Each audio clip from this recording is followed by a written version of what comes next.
పండగలే. High power ఉల్లాసం, high power ఉత్సాహం, high power ఆరోగ్యం, హై పవర్ ఆనందం. గుంటూరు వారి XXL మరియు హై పవర్ హార్స్ దేశవాళీ మినపగుళ్ళు. బంధాలు అనుబంధాలు మరింత దృఢంగా, మరింత బలంగా.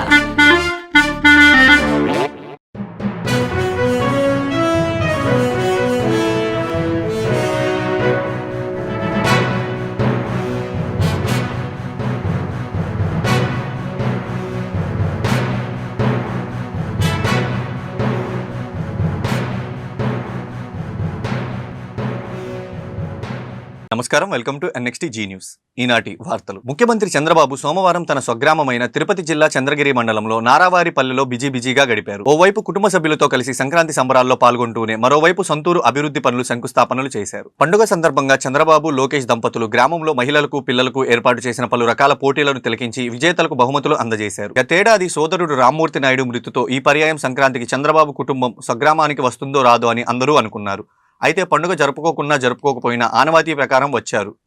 చంద్రబాబు, లోకేష్ దంపతులతో పాటు ఎన్టీఆర్ కుమారుడు నందమూరి రామకృష్ణ, నందమూరి బాలకృష్ణ, సతీమణి వసుంధర, వారి చిన్న కుమార్తె తేజస్విని, అల్లుడు MP భరత్తో పాటు సన్నిహితులు, బంధువులు వచ్చారు. వైకుంఠ ద్వార దర్శనం టోకెన్ల జారీ సందర్భంగా ఈ నెల 8న చోటు చేసుకున్న తొక్కిసలాట ఘటన అత్యంత దురదృష్టకరమని TTD board chairman BR Naidu అన్నారు. ఇకపై ఇలాంటివి జరగకుండా తగిన ఏర్పాట్లు చేసుకుంటామన్నారు. తిరుపతిలోని అన్నమయ్య భవనంలో సోమవారం ఆయన టీటీడీ ఈవో శ్యామలరావు, అదనపు ఈవో వెంకయ్య చౌదరితో కలిసి మీడియాతో మాట్లాడారు. తిరుమల అంటే హిందువుల మనోభావాలకు సంబంధించిన విషయమని, తిరుమల గురించి రాసేటప్పుడు 1-2 సార్లు ఆలోచించి, విచారించి, నిర్ధారించి రాయాలని కోరారు. సోషల్ మీడియా ఉంది అని ఇష్టం వచ్చినట్లు రాయడం మంచిది కాదన్నారు. తిరుపతిలో జరిగిన ఘటన తప్ప మిగిలిన ఏర్పాట్లన్నీ బాగున్నాయని ఆయన తెలిపారు. ఎలాంటి ఇబ్బందులు లేకుండా భక్తులు శ్రీవారిని దర్శించుకుంటున్నారు అన్నారు. అధికారుల శ్రమను మనం గుర్తించాలని విజ్ఞప్తి చేశారు. దయచేసి జరిగినవన్నీ ఈ రోజుతో వదిలేసి ఇకపై దేవుడి గురించి ప్రచారం చేయాలని అభ్యర్థించారు. గత 6 నెలలుగా భక్తులు నాణ్యమైన అన్నప్రసాదాలు, లడ్డూ ప్రసాదాలు, వసతి తదితర సేవలు అందిస్తున్నామని ఈవో చెప్పారు. దళారీ వ్యవస్థ కూడా కట్టడి చేశామని, విజన్ డాక్యుమెంట్ కూడా రూపొందిస్తున్నామని ఆయన అన్నారు. తొక్కిసలాట అంశంపై న్యాయ విచారణ జరుగుతుందని, అందులో పూర్తి వివరాలు తెలియాల్సి ఉందని ఆయన చెప్పారు. కొన్ని అసత్యమైనటువంటి వార్తలు వస్తున్నాయి, అవన్నీ మీరు నమ్మొద్దండి. ఏదన్నా ఉంటే డైరెక్ట్గా మా ముగ్గురు ఎవరినైనా అడిగి మీరు క్లారిఫై చేసుకొని చెప్తే బాగుంటుందని. నేను నిన్న ఇవాళ చూస్తున్నాను, నా పేరు మీద కొన్ని స్టేట్మెంట్లు వస్తున్నాయి. అసలు నాకు తెలియదు. నేను సోషల్ మీడియాలో చూస్తే కానీ, ఎవరో పంపిస్తే కానీ తెలుస్తా ఉంది. ఇలాంటివన్నీ చాలా దురదృష్టకరం. మీరు ఎక్కడ ఎన్ని ఏం వార్తలు రాయండి, మాకు సంబంధం లేదు. కానీ తిరుమల విషయంలో వచ్చేటప్పటికి హిందువుల మనోభావాలకి సంబంధించిన విషయం ఇది. కాబట్టి మీరు ఇవన్నీ రాసేటప్పుడు 1-2 సార్లు ఆలోచించి, ఎంక్వైరీ చేసి, కన్ఫర్మ్ చేసుకొని రాయమని చెప్పి విజ్ఞప్తి చేస్తున్నా. అంతేగాని ఇష్టం వచ్చినట్టు చేతిలో సోషల్ మీడియా ఉంది కదా, ఫోన్ ఉంది కదా అని చెప్పి ఇష్టం వచ్చినట్టు మాత్రం రాస్తే అది మంచిగా ఉండదు. ఈ పాలక మండలి ఎప్పటి నుంచి ఎప్పుడో మేమంతా కూడా కొన్ని నిర్ణయాలు తీసుకున్నాం.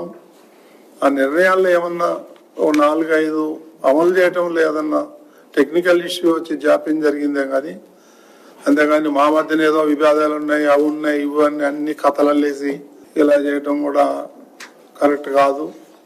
కాబట్టి నేను దాన్ని తీవ్రంగా ఖండిస్తున్నాను. ఇకపోతే ఏదైనా మేము చేసే ముందు మీ అందరికీ చేస్తాం, అంతేగాని కన్ఫర్మ్ చేయకుండా దయచేసి మీరెవరు చెప్పొద్దని చెప్పి నేను మీ అందరికీ విజ్ఞప్తి చేస్తున్నా. ఆ ఒక్క ఇన్సిడెంట్ తప్ప మిగిలిన ఏర్పాట్లు అన్ని బ్రహ్మాండంగా ఉన్నాయి. కొన్ని 100 మంది నాకు ఫోన్ చేశారు, ఏర్పాట్లు బాగున్నాయి, భోజనాలు బాగున్నాయి, లైటింగ్ బాగుంది, ఫ్లవర్ డెకరేషన్ బాగుంది, ఇట్లా అనేకమైనటువంటి ప్రశంసలు వస్తున్నాయి. అధికారులు చేసిన శ్రమని మీరు మనమందరం గుర్తించాలని చెప్పేసి నేను కోరుతా ఉన్నా. ఏదన్నా నిర్వహణ లోపంలో ఏదో 1-2 పొరపాట్లు జరిగే అవకాశం ఉంది. అంత మాత్రాన మనం బయట పెట్టుకొని ఏదో లోపాలు జరిగిపోతున్నాయి, అది పోతున్నాయి, ఇది పోతున్నాయి అని చెప్పేసి రాయటం భావ్యం కాదు. దాన్ని నేను తీవ్రంగా ఖండిస్తున్నాను.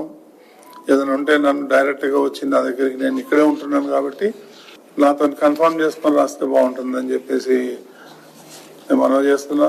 ఇప్పుడు 4 రోజులు అయింది, బ్రహ్మాండంగా డైలీ 60,000, 70,000 ఈ విధంగా దర్శనం చేసుకుంటున్నారు. అందరికీ ప్రసాదాలు ఇవ్వటం జరుగుతూ ఉంది. ఎలాంటి ఇబ్బందులు జరగట్లేదు, ఎలాంటి చిన్న పొరపాట్లు జరగదు ఆ ఒక్క ఇన్సిడెంట్ తప్ప. దయచేసి ఇక అవన్నీ ఈ రోజుతో వదిలేసి దేవుడి గురించి ఇక్కడ జరిగే కార్యక్రమాల నుంచి మీరు ప్రచారం చేస్తే బాగుంటుందని చెప్పేసి నా విజ్ఞప్తి. కూడా ఈవో గారు చైర్మన్ గారికి పడక ఏకవచనంతో ఆయన్ని సంబోధించారనేది ఒకటి, ఆయనని గౌరవించట్లేదు అనేది ఒకటి, ఇలా రకరకాలుగా అదే నిజం అన్నట్టుగా అది రకరకాలుగా అదొక ఈ వైరల్ న్యూస్ లాగా తయారైంది. దాని వలన ఈ రాంగ్ న్యూస్ వలన ప్రజలందరిలో కూడా ఏంటి వీళ్ళందరూ ఇలా ఉన్నారు, దేవుడిని వదిలేసి వీళ్ళందరూ కూడా వ్యక్తిగత వీటి మీద పడ్డారు అన్నట్టుగా అది ఒకటి వస్తుంది. అది చాలా చాలా తప్పు. ఎందుకంటే చైర్మన్ గారు చెప్పారు, టిటిడి బోర్డు పర్యవేక్షణలో టిటిడి అన్ని పనులు జరుగుతాయి. టిటిడి బోర్డుకి చైర్మన్ గారు ముఖ్యం. ఆయన టిటిడి బోర్డు తీసుకున్న నిర్ణయాల ప్రకారమే టిటిడి అన్ని పనులు చేస్తూ ఉంటుంది. ఈ సమన్వయ లోపము అనేది కరెక్ట్ కాదు. బోర్డు అన్ని ఇంక్లూడింగ్ ఏవైతే ముఖ్యమైన విషయాలు ఉన్నాయో అవన్నీ కూడా బోర్డులో చర్చించడం జరిగింది. అవన్నీ కూడా బోర్డు తీసుకున్న నిర్ణయాల ప్రకారమే అధికారులు కూడా ఇంప్లిమెంట్ చేయడం జరుగుతుంది. సమన్వయ లోపం అనేది ఇక్కడ ఎక్కడా లేదు. యాక్చువల్గా వైకుంఠ ఏకాదశికి సంబంధించి కూడా బోర్డులో చర్చ జరిగింది. నేను అడిషనల్ ఈవో గారు ప్రెజెంటేషన్ చేయడం జరిగింది. కుంభమేళాది కూడా ప్రెజెంటేషన్ చేయడం జరిగింది. అదే రోజు మిగిలిన కొన్ని ముఖ్యమైన విషయాల గురించి కూడా ప్రెజెంటేషన్ చేయడం జరిగింది. తర్వాత బోర్డు చైర్మన్ గారు కూడా రివ్యూ చేయడం జరిగింది. ఫీల్డ్ విజిట్స్, ప్రెస్ మీట్ పెట్టడం జరిగింది. అందరం కూడా చాలా సమన్వయంతో చేశాం కూడా.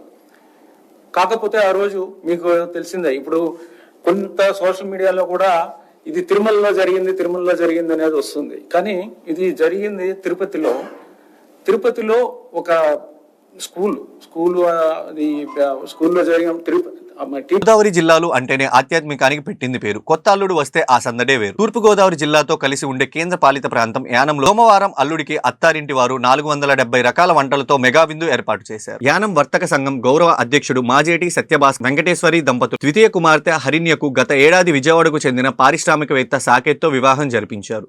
కొత్త అల్లుడికి మొదటి సంవత్సరం సంక్రాంతి పండుగకు ఆహ్వానించి ప్రత్యేక విందు ఏర్పాటు చేశారు. 470 రకాల వంటలతో అల్లుడు కుమార్తెకు ఘనంగా విందు ఇచ్చారు. తిరుపతి నగరం బైరాగి పట్టణంలో మాతృశ్య సంస్థకు చెందిన 120 మంది అనాథలను దత్తత తీసుకుంటున్నట్లు మంచు విష్ణు తెలిపారు. సోమవారం మోహన్ బాబు యూనివర్సిటీలో వారితో కలిసి సంక్రాంతి వేడుకలు నిర్వహించారు. ఆట వస్తువులు, దుస్తులు పంపిణీ చేశారు. అనంతరం ఆయన మాట్లాడుతూ 120 మంది చిన్నారులు విద్యా, వైద్యంతో పాటు కుటుంబ సభ్యులులా తోడుంటానని తెలిపారు.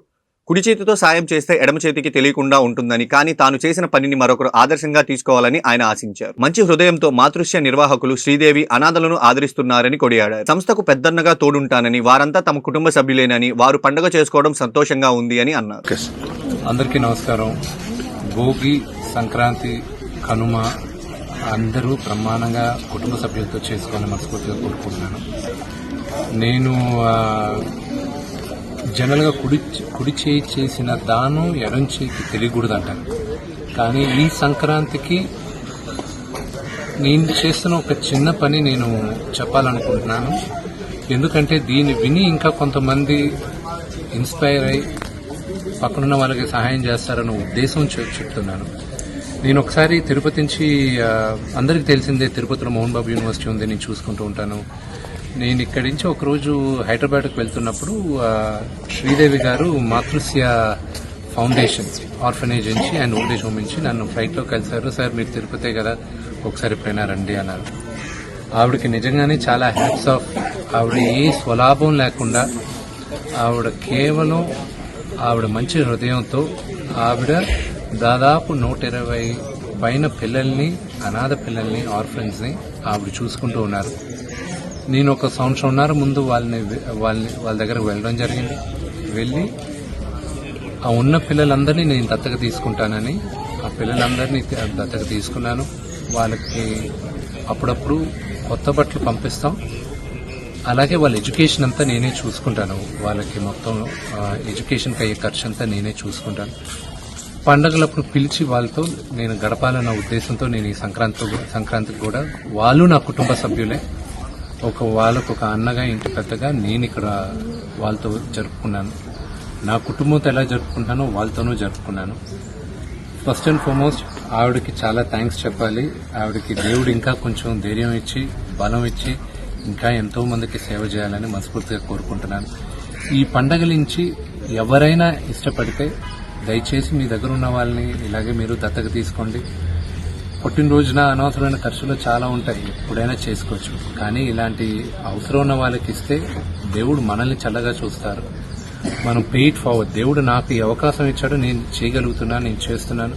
రేపు ఈ పిల్లలు పెద్దోళ్ళు అయిన తర్వాత వీలు లేని వాళ్ళకి ఇవ్వాలని ఆ ఇది నేర్పిస్తున్న పిల్లలకి. గుంటూరు ఎన్టీఆర్ స్టేడియంలో సంక్రాంతి సంబరాలు అంగరంగ వైభవంగా కొనసాగుతున్నాయి. సోమవారం భోగి పండుగను పురస్కరించుకుని గుంటూరు పశ్చిమ ఎమ్మెల్యే గల్లా మాధవి భోగి మంటలను వెలిగించి ఈ సంబరాలను ప్రారంభించారు. ఈ సందర్భంగా ఎమ్మెల్యే మాట్లాడుతూ సంక్రాంతి పండుగ అంటేనే సిరులు తెచ్చే పండుగని గుంటూరు పశ్చిమ నియోజకవర్గంలో ఉన్న ఎన్టీఆర్ స్టేడియంలో సంక్రాంతి సంబరాలను జరుపుకోవడం చాలా ఆనందంగా ఉందన్నారు. అలాగే హరిదాసుల కీర్తనలు, గంగిరెద్దుల విన్యాసాలు, చిన్నపిల్లలకు భోగి పళ్ళు పోసే కార్యక్రమాలు పల్లె వాతావరణంలో జరిగే విధంగా నిర్వహించుకోవడం గొప్ప విషయమని అన్నారు. పిండి వంటల స్టాల్స్, ఆటపాటలతో సంక్రాంతి సంబరాలు గుంటూరు పశ్చిమ నియోజకవర్గంలో చిరస్థాయిగా నిలిచిపోతాయని వివరించారు. ఈ కార్యక్రమంలో గుంటూరు నగర కమిషనర్ పులి శ్రీనివాసులు, నగర డిప్యూటీ కమిషనర్, అధికారులు, సిబ్బంది పాల్గొన్నారు.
గుంటూరు వెస్ట్ అసెంబ్లీ కాన్ఫరెన్స్లో ఉన్నటువంటి ఎన్టీఆర్ స్టేడియంలో ఈ సంవత్సరం 2025 సంక్రాంతి సంబరాలు ఈరోజు చాలా మంచి వాతావరణంలో స్టార్ట్ చేసుకోవడం జరిగింది. భోగి, సంక్రాంతి, కనుమ ఈ 3 పండుగల సందర్భంగా మంచి కార్యక్రమాలు, అటు ట్రెడిషనల్గా వస్తున్నటువంటి అనేక కార్యక్రమాలు, ఇటు వెస్ట్రన్ యాంగిల్లో ఉన్నటువంటి కార్యక్రమాలు, ఇవన్నీ కూడా మిక్స్ చేసుకొని మంచిగా ప్రోగ్రామ్స్ డిజైన్ చేయడం జరిగింది. కాబట్టి ప్రజలందరూ, నగరంలో ఉన్న ప్రజలందరూ ఈ మంచి మంచి ప్రోగ్రామ్స్ మీరు వచ్చి చూసి ఆస్వాదించి ఆనందించాలని చెప్పి మనస్ఫూర్తిగా కోరుకుంటున్నాం. అదే మాదిరిగా భోగి, సంక్రాంతి, కనుమ శుభాకాంక్షలు మీ అందరికీ తెలియజేస్తూ. నమస్కారం అండి. ఈరోజు మన గుంటూరు పశ్చిమ నియోజకవర్గంలో ఉన్న ఎన్టీఆర్ స్టేడియంలో ఈ యొక్క సంక్రాంతి సంబరాలని జరుపుకోవడం స్టార్ట్ చేశాము. నిన్న ముగ్గుల పోటీలతో ఈరోజు భోగి పండుగతో మొదలు పెట్టుకొని రేపు సంక్రాంతి, మరుసటి రోజు కనుమతో పూర్తి చేసుకొని చాలా అద్భుతంగా అనేక రకాలైన కార్యక్రమాలతో, సాంప్రదాయ కార్యక్రమాలతో ఈ యొక్క పండుగని అందరం కలిసికట్టుగా నిర్వర్తించుకోవడం జరుగుతుంది. ఈరోజు భోగి సందర్భంగా ఉదయాన్నే భోగి మంటలు వేసుకొని, అదేవిధంగా గంగిరెద్దు విన్యాసాన్ని చూసుకొని, పిల్లలందరికీ కూడా భోగి పళ్ళు పోసుకొని ఎన్నో రకాలైన సాంప్రదాయ సెటప్లన్నీ కూడా, అంటే నులక మంచాలు, బండి చక్రాలు, బావులు, అదేవిధంగా పూరి గుడిసెలు, ఇలా ఎన్నో రకాలైన ఏర్పాట్లు చేశారు మన కమిషనర్ గారు. వాటన్నిటినీ సందర్శించుకొని మన సాంప్రదాయాన్ని ఒకసారి మళ్ళీ గుర్తు చేసుకొని, అదేవిధంగా అందరూ కూడా సాంప్రదాయ దుస్తులతో ఈరోజు ఇక్కడికి వచ్చి ఈ యొక్క సంక్రాంతిని ఎంతో అద్భుతంగా అంగరంగ వైభవంగా మొదలు పెట్టుకున్నాము. రేపు ఎల్లుండి కూడా ఇంకా చక్కగా కార్యక్రమాలు జరుపుకొని ఆటపాటలతో అనేక రకాలైన కార్యక్రమాలతో ఇదెంతో ఉల్లాసంగా ఈ సంక్రాంతిని సెలబ్రేట్ చేసుకుందాము. అదేవిధంగా మరి కొంతసేపట్లో స్టాల్స్ ఓపెన్ చేసుకోవడం జరుగుతుంది. అంటే అనేక రకమైన సాంప్రదాయ వంటకాలతో ఈరోజు ఈ యొక్క స్టాల్స్ కూడా ఏర్పాటు చేసుకోవడం జరుగుతుంది. సాయంత్రానికి ఇంకా వైభోగంగా ఈ యొక్క ప్రాంగణం అంతా తయారవబోతూ ఉంది. కాబట్టి అందరూ కూడా విచ్చేసి ఈ యొక్క సంక్రాంతిని అద్భుతంగా సెలబ్రేట్ చేసుకోవాలి. మన గుంటూరు పశ్చిమ నియోజకవర్గంలో సంక్రాంతి వేడుకలు అని అంటే చిరస్థాయిగా నిలబడిపోయేంత విధంగా అందరం కలిసికట్టుగా ఆనందమయంగా సెలబ్రేట్ చేసుకోవాలని చెప్పి కోరుకుంటూ మరొకసారి ప్రతి ఒక్కరికి భోగి, సంక్రాంతి, కనుమ శుభాకాంక్షలు. దేశంలో నిరుద్యోగ సమస్య పరిష్కరించడంలో మోడీ ప్రభుత్వం ఘోరంగా విఫలమైందని ఏఐవైఎఫ్ రాష్ట్ర కార్యదర్శి ఎన్ లెలిన్ బాబు ఆరోపించారు. ఈ 10 ఏళ్ల కాలంలో నిరుద్యోగత రికార్డు స్థాయిలో పెరిగిందన్నారు. సమగ్ర యోజన విధానం ద్వారానే నిరుద్యోగ సమస్య నిర్మూలించాలని చెప్పారు. సోమవారం స్థానిక కొత్తపేట మల్లయ్య లింగయ్య భవనంలో ఏఐవైఎఫ్ 22వ రాష్ట్ర మహాసభలు పోస్టర్ను వారు ఆవిష్కరించారు. ఈ సందర్భంగా లెనిన్ బాబు మాట్లాడుతూ ఏఐవైఎఫ్ 22వ రాష్ట్ర మహాసభలు ఫిబ్రవరి 6 నుంచి 9వ తేదీ వరకు శ్రీకాకుళం నగరంలో నిర్వహిస్తున్నట్లు తెలిపారు. ఈ కార్యక్రమంలో ఏఐఎస్ఎఫ్ రాష్ట్ర కార్యదర్శి బందెల నాసర్జీ, ఏఐవైఎఫ్ రాష్ట్ర ఉపాధ్యక్షులు షేక్ సుబానీ తదితరులు పాల్గొన్నారు. రాష్ట్ర మహాసభలు వచ్చే నెల ఫిబ్రవరి 6 నుంచి 9 వరకు శ్రీకాకుళంలో జరగబోతా ఉంది. ఈ యొక్క రాష్ట్ర మహాసభల ముఖ్య ఉద్దేశము ఏదైతే గత ప్రభుత్వాలు ఈ ప్రభుత్వాలు నిరుద్యోగుల్ని మోసం చేస్తా ఉన్నాయి, అదేవిధంగా జాబ్ క్యాలెండర్ విడుదల చేస్తానని గత ప్రభుత్వంలో జగన్మోహన్ రెడ్డి గారు జాబ్ క్యాలెండర్ విడుదల చేయకుండా ఆయన ఉన్న ఉద్యోగాన్ని కూడా పోగొట్టుకుని ఇంటికే పరిమితమయ్యారు. అదేవిధంగా ఇప్పుడున్న ప్రభుత్వాన్ని కూడా ఒకటే కోరుతా ఉన్నాము. 6 నెలలు పూర్తవుతా ఉన్నది. ఇప్పుడు దాకా నిరుద్యోగ సమస్య మీద ఎక్కడ కేబినెట్ లో స్పందించలేదు. అదేవిధంగా లోకేష్ గారు యువగలం పాదయాత్రలో ప్రధాన హామీనే నేను రాగానే జనవరి 1వ తారీఖున మీ అందరికీ ఎగ్జామ్ డేట్ ప్రకటిస్తాము, ఎన్ని ఉద్యోగాలు ఉన్నాయో ప్రకటిస్తాము, ప్రతి ఒక్కరికి ఉద్యోగం వచ్చే విధంగా కృషి చేస్తాము, జనవరి 1వ తేదీన జాబ్ క్యాలెండర్ విడుదల చేస్తామని అధికారంలోకి వచ్చారు. అధికారంలోకి వచ్చిన తర్వాత అనేక కేబినెట్ సమావేశాలు జరిగినా కూడా నేటి దాకా ఈ యొక్క రాష్ట్ర ప్రభుత్వం నిరుద్యోగ సమస్య మీద స్పందించలేదు. అదేవిధంగా మేము కోరుతా ఉన్నాము, విశాఖలో ఉన్న ఉక్కు ఫ్యాక్టరీని ప్రైవేటీకరణ చేస్తా, అదే ఉక్కు ఫ్యాక్టరీ ఉన్న విశాఖ నగరంలో నరేంద్ర మోడీ గారు, చంద్రబాబు నాయుడు గారు, పవన్ కళ్యాణ్ గారు త్రిమూర్తులు ఆ యొక్క విశాఖ నగరంలో పర్యటిస్తూ నరేంద్ర మోడీ గారిని గత ప్రభుత్వంలో ఉన్నప్పుడు చంద్రబాబు గారు కానివ్వండి, పవన్ కళ్యాణ్ గారు కానివ్వండి, ఏదైనా సరే విశాఖ ఉక్కును ఆపే శక్తి తమకే ఉందని ప్రకటించుకున్న చంద్రబాబు నాయుడు గారు, పవన్ కళ్యాణ్ గారు ఇప్పుడు మీ పెదాలు ఎందుకు పలకడం లేదో అర్థం కావటం లేదు. లక్షలాది మంది కార్మికులు, వేలాది కోట్ల రూపాయల ఆస్తులను విశాఖ ఉక్కును అమ్మేస్తా ఉంటే మీరు నోరు మెదవకుండా అదే విశాఖ నగరంలో నరేంద్ర మోడీని వెంటబెట్టుకుని మీ పర్యటన చేశారంటే నిస్సిగ్గుతనం మీకు బయటపడతా ఉన్నది. ఖచ్చితంగా విశాఖ ఉక్కు ప్రైవేటీకరణ ఆపాల్సిన బాధ్యత ఏదైనా చంద్రబాబు, పవన్ కళ్యాణ్ మీద ఉంది. అదేవిధంగా కడపలో ఉక్కు ఫ్యాక్టరీ నిర్మించాల్సిన బాధ్యత ఈ యొక్క చంద్రబాబు, పవన్ కళ్యాణ్ మీద ఉంది. ప్రత్యేక హోదా లేదు, విభజన హామీలు లేదు, రాయలసీమకు ప్రత్యేక నిధులు లేవు. ఏమి లేకపోయినా సరే మీరు ఎన్డీఏలో కొనసాగుతా ఉన్నారు. అదేమిటంటే 2 లక్షల కోట్ల రూపాయల ప్యాకేజీ తెచ్చామని చెప్తా ఉన్నారు. 2 లక్షల కోట్ల రూపాయల ప్యాకేజీ తెస్తే మీరు ఎంతమంది ఉద్యోగాలు ఇవ్వగలుగుతా ఉన్నారు? ఉన్న వాళ్ళకి 2,60,000 మందిని కూడా ఉద్యోగాలు లేని దాకా మీరు వాళ్ళని మేము తీసుకోవడం లేదని కూడా బహిరంగంగా చెప్తా ఉన్నారు. కాబట్టి ఈ యొక్క రాష్ట్ర మహాసభల్లో మేము ఏదైతే విద్యార్థుల్ని, యువతుల్ని చైతన్యపరిచే విధంగా ఈ యొక్క రాష్ట్ర మహాసభల్లో తీర్మానాలు ఉండబోతా ఉన్నాయి. ప్రభుత్వం మీద పోరాటానికి కూడా ఈ సందర్భంగా మేము ఈ యొక్క రాష్ట్ర మహాసభల్ని మధ్య ఏఐవైఎఫ్ 22వ రాష్ట్ర మహాసభలు ఫిబ్రవరి 6 నుంచి 9వ తేదీ వరకు శ్రీకాకుళం నిర్వహిస్తా ఉన్నాం. 6వ తారీఖున వేలాది మంది నిరుద్యోగులతో ప్రదర్శన, బహిరంగ సభ, అదేవిధంగా 7, 8, 9 తేదీల్లో 26 జిల్లాల నుంచి ప్రతినిధులతో 1000 మంది ప్రతినిధులతో ఈ ప్రతినిధి మహాసభ నిర్వహిస్తాం. ముఖ్యంగా ఈ మహాసభలో దేశవ్యాప్తంగా నిరుద్యోగుల ఎదుర్కొన్న సమస్యలపైన చర్చించడంతో పాటు నిరుద్యోగ సమస్య పరిష్కారం కోసం సమగ్ర విభజన విధానాన్ని తీసుకొని రావాలని డిమాండ్ చేస్తాం. మోడీ ప్రభుత్వం అధికారంలోకి వచ్చి 11 ఏళ్ళు అయిన తర్వాత ఉద్యోగాల భర్తీ చేయడంలో ఘోరంగా విఫలమయ్యారు. ఏడాది 2 కోట్ల ఉద్యోగాలు అన్నారు. అంటే ఇప్పటికీ 22 కోట్ల ఉద్యోగాల భర్తీ కావాలి, కానీ లక్షల్లో కూడా భర్తీ చేయలేని పరిస్థితి. ఉన్న ప్రభుత్వ రంగ సమస్యలన్నీ కూడా ఎల్ఐసి, బిఎస్ఎన్ఎల్, విమానాశ్రయాలు, ఆయిల్ కంపెనీలు, గ్యాస్ కంపెనీలు అన్నీ కూడా ప్రైవేటీకరణ చేస్తున్నారు. అంటే ఉద్యోగాలు కల్పించే సమస్యలన్నీ మూసివేయడం ద్వారా, ప్రైవేటీకరణ ద్వారా నిరుద్యోగ సమస్య ఏ విధంగా పరిష్కరిస్తారని మేము కేంద్ర ప్రభుత్వం ప్రశ్నిస్తా ఉన్నాం. అందుకోసమే ప్రభుత్వ రంగ సమస్యలు పరిరక్షించాలి, అదేవిధంగా ప్రభుత్వ శాఖలో ఉన్న ఖాళీగా ఉన్న ఉద్యోగాలు భర్తీ చేయాలని కోరుతా ఉన్నాం. ఈరోజు దేశం కూడా అభివృద్ధి చెందుతుందని చెప్తా ఉన్నారు. దేశ అభివృద్ధిలో యువతకు అవకాశం కల్పించకపోతే ఏ విధంగా అభివృద్ధి చెందుతుందో మేము ప్రశ్నిస్తా ఉన్నాం. అందుకోసం ఈ రాష్ట్రంలో కూడా ఎన్డీఏ గవర్నమెంట్ అధికారంలో ఉంది కాబట్టి ఉద్యోగాల భర్తీ చేయడంలో వీళ్ళు కూడా నిర్లక్ష్యం చేస్తున్న నేపథ్యం. ఏడాదికి ఇక్కడ 20 లక్షలు, 30 లక్షల ఉద్యోగాలు సృష్టిస్తామని చెప్తా ఉన్నారు, కానీ ఏ విధంగా భర్తీ చేస్తారో చెప్పలేని పరిస్థితి. మెగా డిఎస్సీ అనే ఒక సంతకం చేశారు, కానీ ఇంతవరకు దాన్ని నోటిఫికేషన్, దాన్ని అమల్లో పూర్తిగా వైఫల్యం చేస్తూ ఉంది. అదేవిధంగా గ్రూప్ 2 ప్రిలిమ్స్ ఎగ్జామ్ అయిపోయింది, కానీ మెయిన్ ఎగ్జామ్ కూడా పెట్టలేని పరిస్థితి. ఎస్ఐ కానిస్టేబుల్ ఉద్యోగాలు గత ప్రభుత్వం ఇచ్చింది, వాటిని కూడా ప్రక్రియ పూర్తి చేయడంలో నిర్లక్ష్యం చేస్తూ ఉన్నారు. అందుకోసమే ప్రభుత్వ శాఖలో ఉన్న ఉద్యోగాలు భర్తీ చేయడంతో పాటు ఈ రాష్ట్ర అభివృద్ధికి యువతకు ఉపాధి కల్పించే విధంగా చర్యలు తీసుకొని కోరుతా ఉన్నాం. ఈరోజు గుంటూరు లాంటి ప్రాంతాల్లో, రాయలసీమలో కానీ, ఉత్తరాంధ్రలో కానీ ఉన్న పరిశ్రమలన్నీ మూసివేశారు.